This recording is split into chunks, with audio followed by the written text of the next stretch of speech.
Right, we can start doing some introductions. My name is Leah Simpson. I am a project manager at C. Kearney Consulting. I've been here worked here for maybe over, I think I'm coming up on 3 years shortly here. I've been in the AEC industry for 16 years and have worked with Uninet has primarily been my CRM that I've worked with for about maybe 12 years, something like that, 10, I don't know, 11 years. I've worked with other CRMs, but that's primarily the one that I work in. So we'll just go around and this is an interactive chat. So I hope it would be great if everyone had their cameras on and feel free to just ask questions and but we can go around and if everyone wants to introduce yourself and say where you are and your name and what firm you work for. I'm actually in Miami, Florida, only wearing a sweatshirt because I have the AC blowing on me, but I wish I was cold like everyone else in the country. So I will go around the room. I have Natalie. You are next to me, so I'm going to go with you next. Natalie Price. I work for Kraus Anderson, a general contractor in Minneapolis. We use Uninet if that's one of the questions you had. Yeah. Yeah. Oh, yes. Yes. That's great if you say what CRM you're using so we have an understanding of your workflow.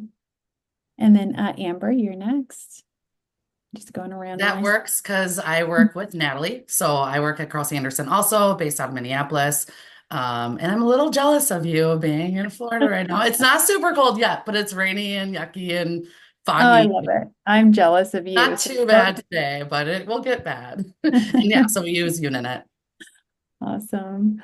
Todd, I have you up next. Hi, Todd Fernald. I work for a company called Walsh Brothers out in Boston, Massachusetts. I'm a project manager with them, but I've kind of gotten outside of managing projects, and right now I am the administrator of our internet CRM, which we just started using about a couple of years ago. Okay, awesome. Great. Welcome. Thank you. Alexandria. Hi, I'm Alexandra Brown, Alex. I'm also like you in a sweater because I work in an air conditioning building in South Florida. Okay, Work nice. for work for Kaufman and Construction. We're a general contractor. Nice, nice. And what's your CRM? Oh, you know that. Uninet as well. Okay, Yeah. great.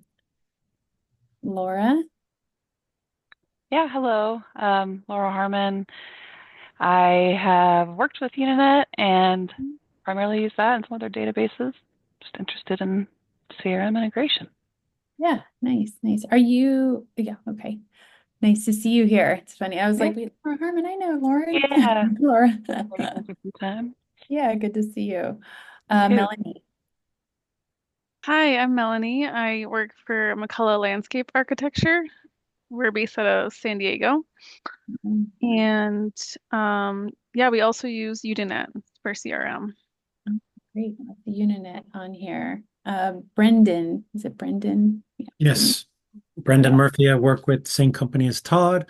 Okay. Director of IT. The only thing I'll add is that we have an integration with Sage right now coming into I call it Essential because I've been around it a long time, but UUNet with like everybody else. Yeah. Awesome. Tracy. Tracy Althouse, Wilson Construction, work out of our headquarters in Lancaster, Pennsylvania, and have been using Uninet 9 years or so. Nice. Welcome. And Tracy.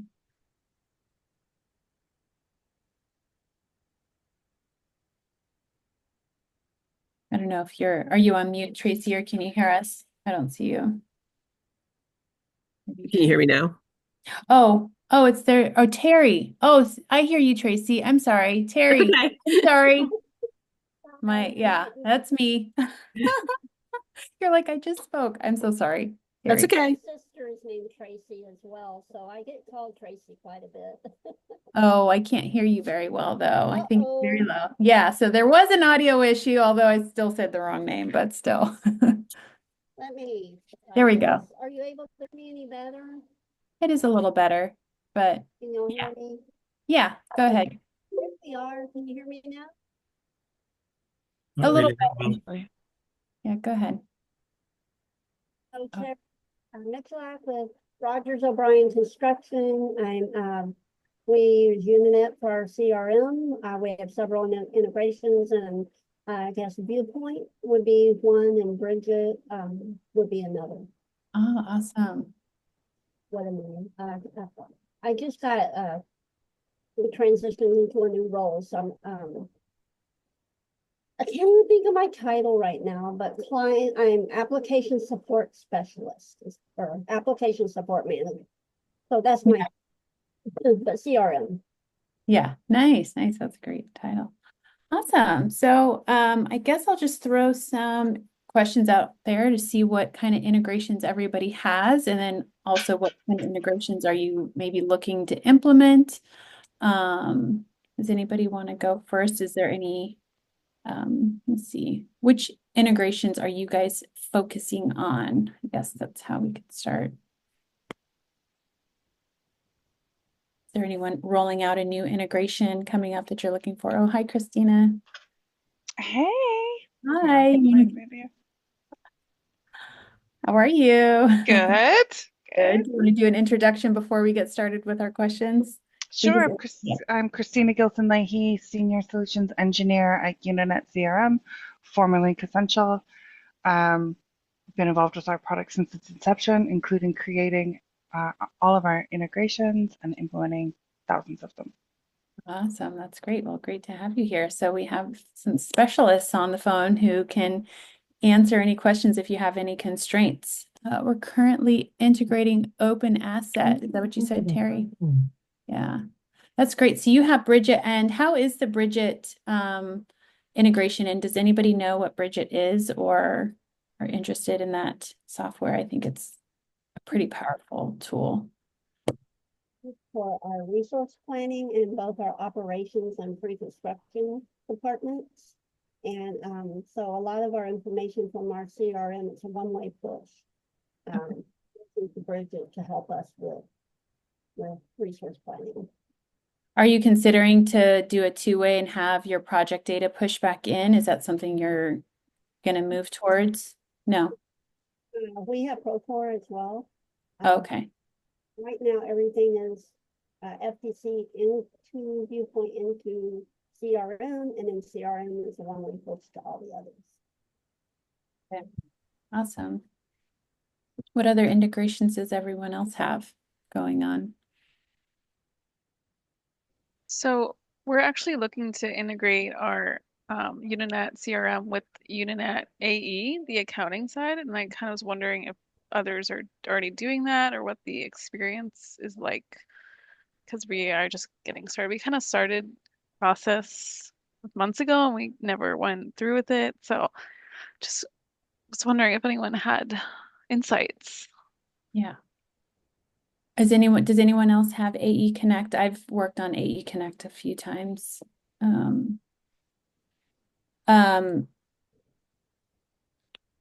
I think I like AE Connect. I mean, I think it, because it is a live push and pull, but the one thing you have to consider is that they have an out of the box solution. So if your values don't exactly match up just right, you have to be very mindful of that. Especially if you, are using your firm orgs in Uninet very differently than you are in AE. So like if you're taking advantage of the office, the office breakdown, a lot of times a lot of firms will move their disciplines there, for instance, which is different than, and you may not have those set up in your org structure in AE. And so it doesn't cause a problem. It just means that you have to do some custom scripts of certain things. So, but I think the exchange of the data, I see one of my clients who had it, very few duplicates of companies and contacts, which is typically the biggest constraint I feel people have in their system, is getting duplicate companies and contacts. So I thought that was a huge plus for doing it. So you would recommend I doing that? recommend, yeah, I always recommend doing any integration. Like if you can enter something one time and let it flow through, I'm all about it. Yeah, but yes, I would recommend it. Um, yeah. Cool. Thank you. Yeah. Do you have an FTC right now or did you have one before you went to AE or would this be the first? Um, I'm not sure, actually. Okay. Before if you had anything. Yeah. Okay.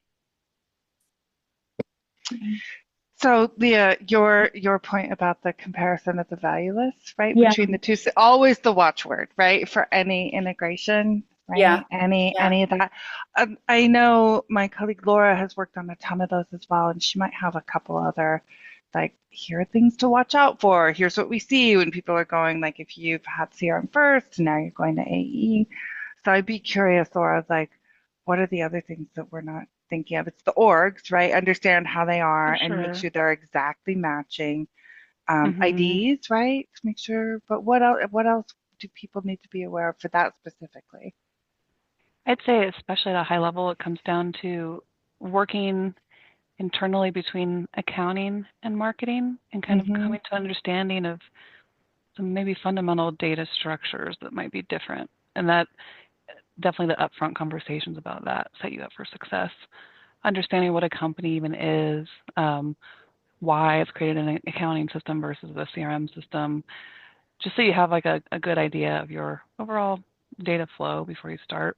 Then when you work with the person to implement, it becomes a lot more straightforward Yeah. with those Mm-hmm. goals in mind. So that custom fields, things like that. Anything that Mm-hmm. you're doing special in AE that you set up automations for, or things that you've done other custom things differently, Mm-hmm. that can come into play. Lots of And I lots think of the more, discussion. yeah, I think the more your accounting is involved, the better, Mm-hmm. the smoother your transition is going to be. If they're on the Mm-hmm. call just here and there every once in a while, like you really have to, it's like really you have to have people from every department or from both sides using it because you'll have a question. You're like, oh, well, I got to meet with so and so. So it just kind of delays some of the progression if you're not all on the call at all times to be able to Mm-hmm. Yeah. tackle the issue immediately or get that answer immediately so you can move forward. So, Gotcha. Yeah, we yeah, just hired a new accounting person, so it might be a little bit, yeah, that might longer be, of a process. More complicated. yeah, yeah, yeah, But thank you. I really appreciate all those insights. yeah, Well, sometimes having a new accounting person is a good thing because they're reevaluating everything and learning it, and so that's a good discussion point. that's Mm-hmm. true. Or You can but be it's like, something that's less awkward sometimes. A really experienced accounting person you're talking to. Mm-hmm. yeah, you're like, hey, this is the way we do it. And they're like, well, I don't see it that way. Like, yeah, it's fine. We'll just change that. Yeah. Sneaky, Leah. Anyone else or any questions about any integrations you guys have coming up? Is anybody integrating to like Microsoft or like any I SharePoint site? actually had a question, not, so I Yeah. mean, we have not integrated, but been pushing on the financial side, on the accounting part, but since we all have contractors on there, you guys understand this issue, most of you are contractors, right? Um, accounting looks at project values a lot of times different, right? There's all these different scenarios that we have. If, let's say we did a joint venture, for example, well, the accounting part of that is whatever the heck our percentage was, but if you're showing project, if you want to show the cost for the project, obviously we want to show the whole cost for the project, the whole project value, right? Things like that that are different. How are others? So those are always been the things that have me shy away. There's all these different exceptions, and how are you guys approaching that in your conversations, and what are the pitfalls that you've seen, or how to have you overcome these kinds of challenges? Or are you just saying, I'm like, that's it, we're directionally correct? So we actually kind of have addressed that. I don't want to say it's a perfect solution, but it's the best one that we were able to come up with that works. Because we have all of our information coming over from Sage. So the cost data we find is not generally all that useful we primarily use the CRM for housing all of our marketing information about projects, the descriptions, the project sheets, descriptions that go on people's resumes. And generally in those formats, we don't have project costs coming through as a decimal value. So in other words, if something was $100 million, it'll just say 100 and then the word million. So unless you can do some kind of like an HTML script to change it over somewhere in between the sync and when it gets to the field, then it's not really something you can solve for. So I just created a custom field and made it a text value. And I use the cost information about the project as just information. So I reference it on the cost tab, and then I go over to the summary page and I fill in the project value. Alexandra, in Uninet CRM, the way we've designed the integrations is always that the exact dollar amount or the dollar amount comes over from accounting, which is fine, right? But we always have another field that is the published fee or the published construction costs designed exactly for that, because you may want to represent the project as the whole value of the JV, right? Great to know the exact portion coming over from accounting, but you in Uninet CRM always have an option, or in a different system you could do what Todd is doing and create a custom field, right? To hold that overall value that's really the value that you're going to represent. And there's lots of scenarios for that. As you said, you could have one overall project, there's 10 different project numbers. Great to know about all of those projects, but we don't need that level of detail, right? There's a lot of It depends. Sometimes I want them all, and sometimes I want the big one. Right. So I want it all. Right, exactly. Are you tracking your JV work? Do you like have a value that's tracking your JV projects, or is everything coming in under one company? We actually didn't do that many. It was just that was one that came to mind. Okay. And quite frankly, what we did we use a published site on that one. I put the value and then just put comments in there so that we know what the breakdown was. But it's not something that translates out. So it's kind of how I went for that direction. But it's that was just an example that popped into my head. It's just these items, how we look at our project is so different than what accounting or what the project managers or even pre-construction is looking at, right? So I was just kind of curious how others are handling that in the conversations and how much, how you approach that. That's There's a JV tab too, Alexandra. Did you ever turn that on? No, because like I said, we don't do that. It's not a okay, common but you thing. could. I know, Yeah. but you could. There is a special tab, so I'll flag you. Yeah, I usually had a tag for all the different companies and partnerships, and then it would have a line like partnership dollar value, our dollar value, and you can have the different ones in the marketing on the published, like Christina was saying in the published, you can assign the different dollars in there. So anytime you look at a specific tab, it would say JV dollars, and that would always go in that spot. Awesome. Anyone else? Any integrations with any fun let's see, what else do we have on here? What about, is anybody doing anything? So I had like one client where we did some fun workflows integrations with Microsoft Outlook, or sorry, not with Outlook, but with SharePoint. Sorry, with SharePoint using the new forms module. So like when an opportunity got to a specific stage, obviously you'd have to fill out a form, and it could be the first form was the go, no go form. And if it went move forward, all of that data through the workflow would go, it would send the new form to an Outlook email, which Power Automate would pick it up. And the Power Automate would go in through the API and pull out all of the documents out of the opportunity. And then it would grab the folder, like a new project setup folder, and it would take that and create a new folder on their SharePoint site and pull all the documents into that folder, and it would rename it with the project number, project name.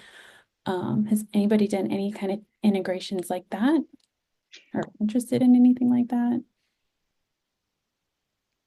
And I Can think I, that same it seems really flow. cool. Yeah. Leah, can I understand exactly what Yeah. happens? Like, so at a certain point, person moves an opportunity to a stage, and Yeah. then So is a you, form filled out or yeah, is I'm sorry. a Yeah, you would fill Uninet out the form filled form. out? Yeah, you're the new Uninet form gets filled out. Okay. So it Okay. was part of the go, no go process. Like, here's my, our strategy. We're going to move forward with this, the dollars, right? So you would fill out all of that in the form. And then Mm-hmm. the workflow would then take that form and additional data in the opportunity, like the name, the, delivery method or whatever cannot be Oh, pulled into the okay. form. That gets sent to an email.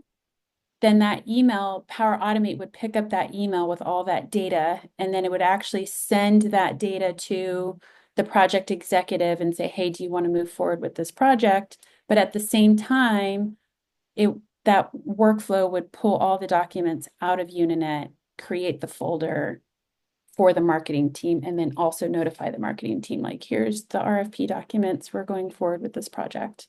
So that process of having to get the documents, create the folder, name the folder, blah, blah, blah. Mm-hmm. Like, it's all automated just through a workflow. It'd be really cool to see the flow. Like if you have a flow chart of Yeah, it, like yeah, one of the things that I just did is Laura and I were doing this like Lucid chart, right, to create a flow chart. Now they have this AI thing. So I just wrote a narrative and yeah, then it created the flow. Like you could yeah, use that recording and then it would show that flow. It sounds really cool. That's the thing that people I think ask us about all the time. Like what can yeah, we do?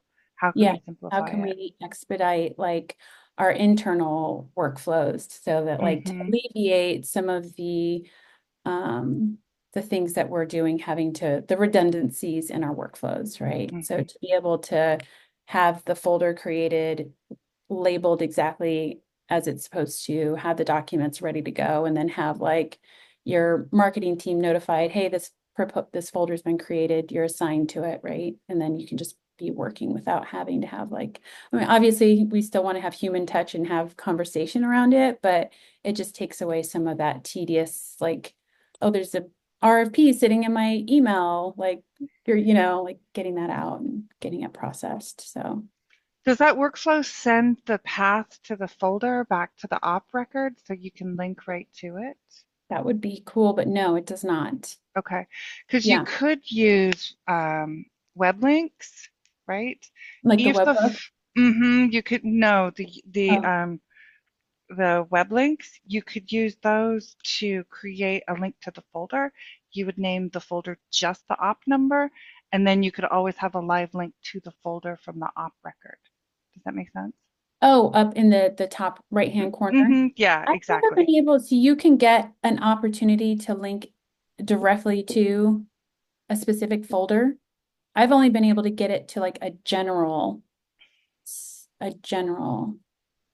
As long as the You would naming's use the op consistent. number as the variable. So in this scenario, because you have a limited set of variables, you would say, look here, and then look for this number. So when you name your folder, you would name it just the op number, and that it would always reference the correct folder. Does that make sense? What are you going to say, Laura? Basically that, as long as you're really consistent with how the links are formatted, you basically Yeah. Mm-hmm. set it up to create that link for using those variables. So if you have as long as the structure is consistent, you could do it. It's good to automatically generate. Well, wow. If no one has another question, I have another problem. I do have a problem I'd want to solve. It's probably a lot of people have this issue, is creating a proposal number. Oh, Um, sorry. right, going Go to like on. proposal generation. Uh-huh. Because this particular client, we have to go out to a generation tool to have it like read specific variables. The person, they're doing it manually right now, right? Like creating the opportunity, going into this thing, creating, and then going into their ERP and creating. So, yeah, like how do we, like, what would be your recommendation to getting the systems to go to this generate, like sending, how would you trigger it to go to this? Why do you need a separate proposal number? Would be my question. Why? Here's the thing. This is my pet passion. Yeah, thanks for asking. Mm-hmm. I feel super strong. So when I first started my career, in my firm, we had three different numbers, right? one for the op, one for the proposal, one for the project. And I spent a ton of my time trying to figure out how to match all of those up, right? We had one number for the life of it from the pursuit to the project. At a P when it was not billable, we dropped the P. So I was super psycho and did an ROI analysis. We saved $50,000 the first year, and this was years ago, right? Because we spent so much time, less time reconciling, reordering the same plans for the same project we didn't realize we worked on because it was a whole big mess. I would strongly posit that there typically is not a compelling reason why you have to have different numbers. So I would really look to the amount of time that we're spending on it and the value that you get out of it, because a lot of times firms are trying to make the number be the database. We bought a firm, they had 30-digit numbers that were embedded in it with the client, the location, the year, all the services. It was psycho. And we were like, no, we're not going to spend, that kind of company resource on making your number be a database. We have a database. Just make the number sequential and make it consistent through the life. That's my thought. I just don't think it's worth it. I don't think that's where companies should spend their time and money. And I think it's that same thing about we've always done it this way. What benefit are we getting from it? Yeah, that's a great point. I agree. I get that a lot, that kind of question. I think a lot of it comes down to when not all the groups maybe have the same goal for pulling the system together and the integration together. Then it becomes more important to recreate what you're doing because you can't come up with a new process altogether. So oftentimes it's a sticking point. There's not I don't think we have like an internal solution to create a fully custom number like that, Leah. We could do right now anyway. There are some formats built in, like but yeah. Do they want a specific proposal number format? Yeah. Too bad, so sad. Yeah. No, we're going to spend that time and money on something else. Anyone have any other integrations that I feel like, Christina helped us years ago at Walsh Brothers. How are you doing? Good. We're looking at the connector that UUNet give for Procore, and we just want to see if there's value in that. I think the last time Todd and I looked at it, I think it was a one-way sync, and I don't know if it's changed. So we just want to see if somebody else Are you recording this, Leah? I can turn it off. Oh, I can't. Oh, okay. Are you going to Procore, the big show next week, right? Are you going to the Procore? We're not. This is our first year. We're not going. So we've gone every other okay. day. I hear they're great. We are making enhancements to the Procore integration, and after next week, I can talk to you more about that. So that's one of the things that lots of people have been asking about is the two-way, like how to pull that back in. And I'd be curious because what we hear is, okay, the dates, the dollars, like Procore is really the source of truth, right? The last time I had really looked at it, there's almost so much data that from a marketing perspective, I'm like, okay, what date? Like, I don't need 400 dates. I just want the one good date. Right. So the short answer is there will be changes that will be helpful. And we're very much continuing to look to people who are using it to understand, what do you want? Like, how much do you want to pull in? And are you doing your invoicing from Procore? Because I know that we've seen people start to use that functionality. It's really kind of replacing the ERP in a way, right? Yeah. And we tried the financial side, and I think it's the way we've got and Todd will speak better to it than I can, but I think the way our accounting is set up in Sage, I know it's Costco really, whatever, but Procore was just having a tough time bringing over all our stuff. And the other part they had issues with was their own sync tool. So their own sync tool, we started this process 4 or 5 years ago, kept crashing on us. So somebody would do an invoice or a contract in Procore, and it would get pushed to their integrating tool, and then it wouldn't go back into Sage. And then we get support involved, and it might take a week to get something in through. And I'm going, we can't do that. 200 jobs, thousands of contracts is just not possible. So we put a year into it, and we just felt it couldn't work for us. But I know other firms similar to us have got it working. And they like having everything in when they like doing all the reports. So all their PMs and assistant PMs are now running all the reports from Procore instead of running it through Sage. That I'm really hearing a lot of people are really going to Procore, and that's why we're going that direction. Because I feel it seems like, and you tell me if I'm wrong, that the core data that we need on the marketing BD side, like Procore is really going to be the best source of truth because it's actually used, right, for the dates and the dollars. And, Maybe if folks use it more holistically, like Brendan said, we don't use the financial piece of it aside from logging contracts. So for us, it's really just a bunch of lists that PMs use to manage submittals, RFIs, punch lists, meeting minutes. And none of that's really stuff the marketing would use. So it would be nice if we could do things like pull the consultants that were working on a project into Essential, because we don't have that currently coming over from Sage, but we're not necessarily sure that would be a good idea. This is something we need to ask about, because would that, just create a massive set of duplicate records? Here's the question for that. And that, I think, Leah, is always the question, like, of being not afraid to ask questions like, how's this data maintained? How's it used? How's it added? Right? That's always the key. Because when we looked at Procore before, there were no duplicate checking. You just entered all the contacts and companies per project, and just the basic data. I saw so many duplicates that I was like, wow, I just don't even know if this helps or creates a data cleanup problem. Right. The other thing that'd be nice, Christina, would be like photos. So we have the marketing team all have read-only rights to all our Procore projects because they want the photographs. Because nobody, when topping off is this week, nobody told us. Oh, it's saved here in Procore, or it's here, or it's there.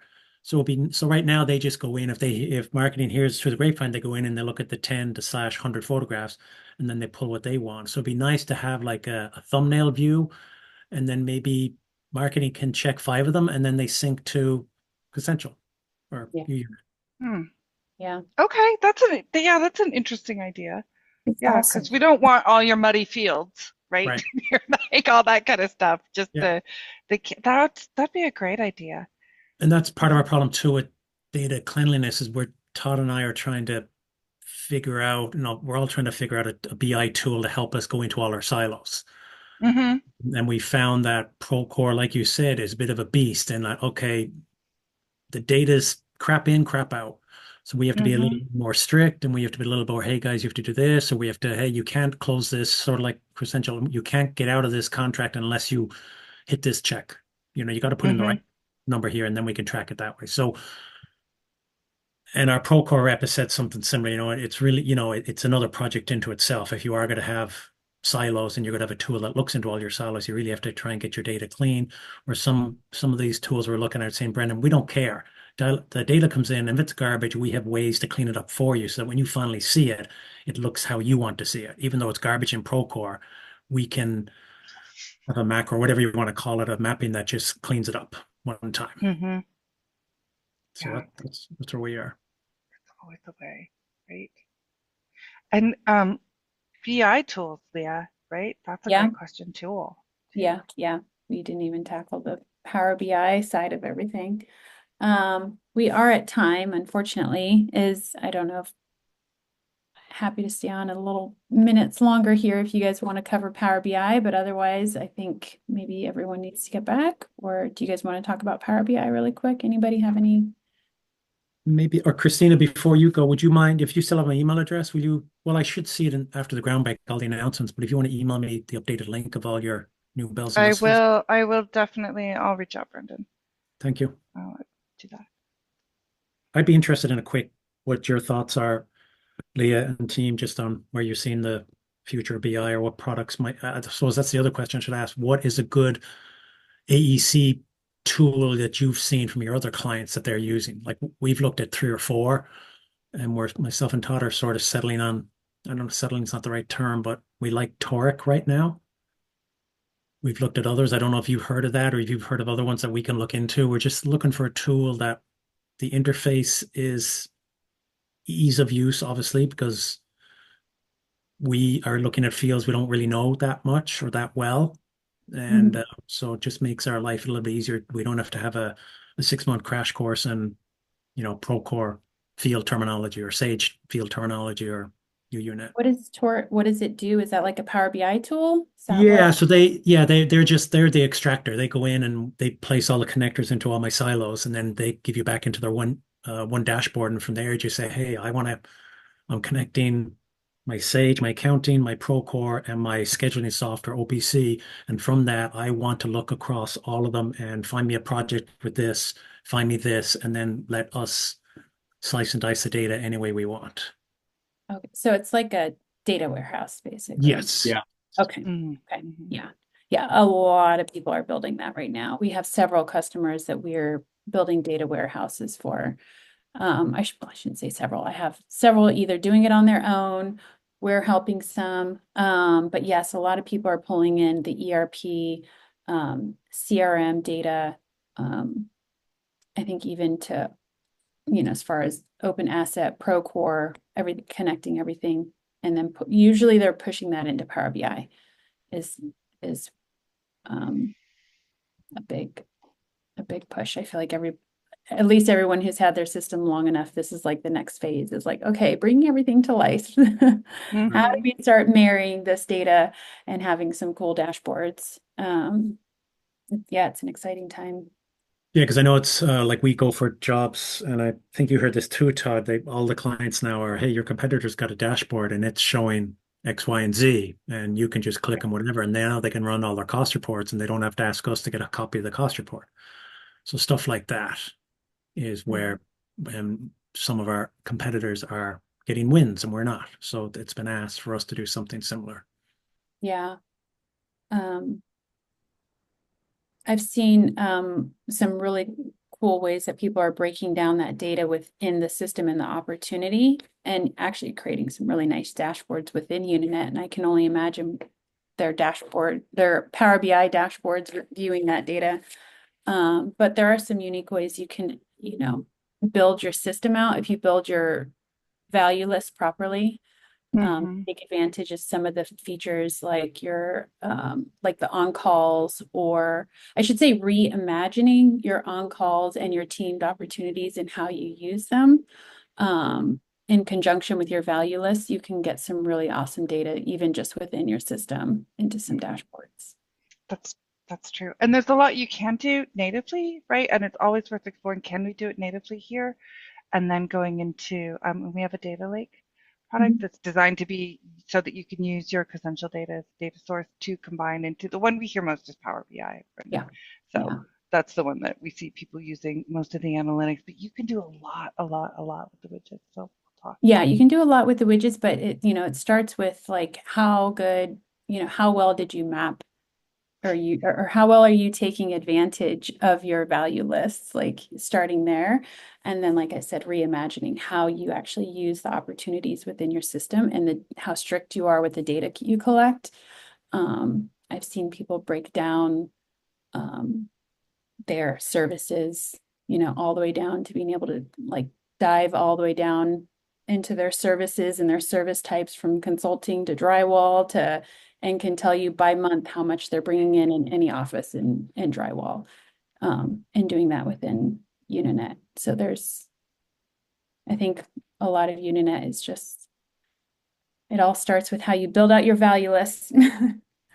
Like get it out. Anyways, well, we are quite over. I hope this was helpful to everyone. It was so great to have some Uninet folks on here to give us some good information. So thank you all for joining. I hope to see you guys all again. Great. Thank you. Thank you. Thank you.